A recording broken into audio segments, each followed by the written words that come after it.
Salut Internet, Pierre-Louis Renaud, maître du jeu. Et aujourd'hui, mon conseil s'adresse surtout aux maîtres du jeu parmi vous. Euh, comment improviser en cas d'imprévu?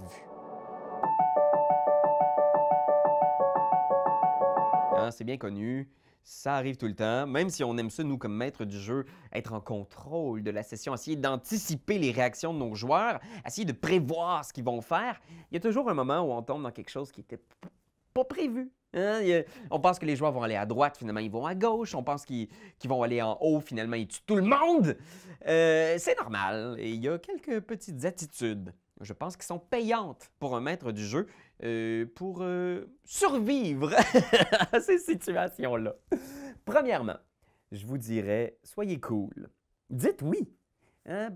Je pense que c'est tellement important la petite magie du jeu de rôle qui donne l'impression à vos joueurs qu'ils sont en contrôle, que tout est possible. Que si, à une situation imprévue, vous répondez ben non, vous ne pouvez pas faire ça, les gars, j'avais trop pas prévu ça, ben ça brise l'illusion, ça brise, ça restreint les options des joueurs, ça leur donne l'impression que le monde est plus petit qu'il devrait être. Alors soyez cool, dites oui. Ils décident d'aller explorer la tour du fantôme perdu, faites ah ben oui, c'était prévu.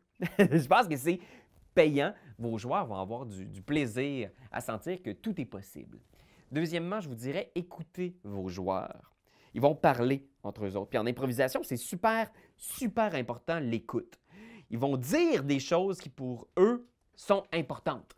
Alors, si quelqu'un dit « Hey, pour vrai, je pense que le culte est vraiment dans la montagne », et ce n'est pas ce que vous avez prévu, qui s'en vont dans la montagne, essayez de leur donner raison. Hein? Donc, les hypothèses qu'ils vont émettre, même si vous n'êtes pas obligé de toutes les confirmer, essayez quand même de leur démontrer que vous les avez entendues et de leur donner aussi raison parfois. Je pense que c'est payant. Un joueur va se sentir intelligent car ce qu'il a imaginé, finalement, vous le concrétisez au cours de votre campagne. Hein? Alors, s'il dit « Ah, le culte est dans la montagne », faites-le croiser un petit cultiste dans la montagne, puis oui, effectivement, il y a une base d'opération. Tu sais, il va se sentir wise, alors qu'il est probablement très, très cave. Finalement, je vous dis, numéro 3! Préparez-vous des réserves. Alors, s'il y a des choses que vous n'avez pas le temps de faire vivre à vos joueurs, que ce soit un donjon ou que ce soit un personnage que vous trouviez super intéressant puis les joueurs ne l'ont pas rencontré, bien, mettez-le de côté. C'est pas perdu. Mettez ça dans une petite banque que vous pouvez réutiliser. Comme ça, si vous êtes surpris, vous pouvez faire comme « Oh mon Dieu, ils s'en vont là, ils s'attendent à voir un monstre. » Bien, vous avez votre petite banque de monstres que vous connaissez déjà assez bien.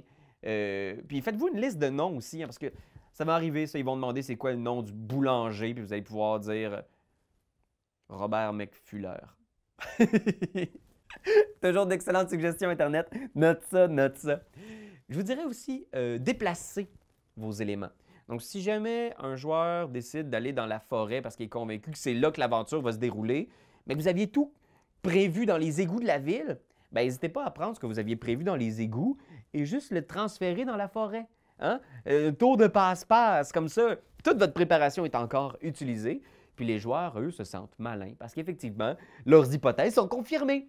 Et finalement, je vous dirais, en tout dernier lieu, si vraiment les joueurs s'apprêtent à faire dérailler la campagne, je sais pas, là, ils s'en vont voir le Big Bad Evil Guy, là, le gros monstre de la fin que vous aviez prévu quand ils sont juste niveau 1 ou 2, puis que vous dites « Ah là là, ça va chier », vous pouvez caller une pause. Vous pouvez dire comme « Ah ok, on s'apprête à faire quelque chose de très très gros ici, alors on va prendre 15 minutes pour aller à la toilette. » Pendant ce temps-là, vous avez le temps, si vous voulez, de penser à une issue, essayer de vous en sortir, peut-être googler un monstre sur Internet ou juste en discuter avec quelqu'un en faisant comme « Hey, pour vrai, je pense que vous ne devriez pas aller là. Tu peux-tu essayer de convaincre le monde d'aller ailleurs finalement? » Puis sinon, il faut toujours dire « Hey, c'est la fin de la session pour aujourd'hui. Cliffhanger, on ne sait pas ce qui va arriver. » Puis là, les joueurs vont peut-être dire ouais, « Ça fait 15 minutes qu'on joue.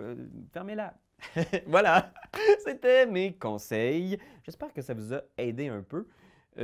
Puis sinon, je vous dirais, là, au moins une fois dans votre vie, pour relativiser l'importance de la préparation, là, faites ça.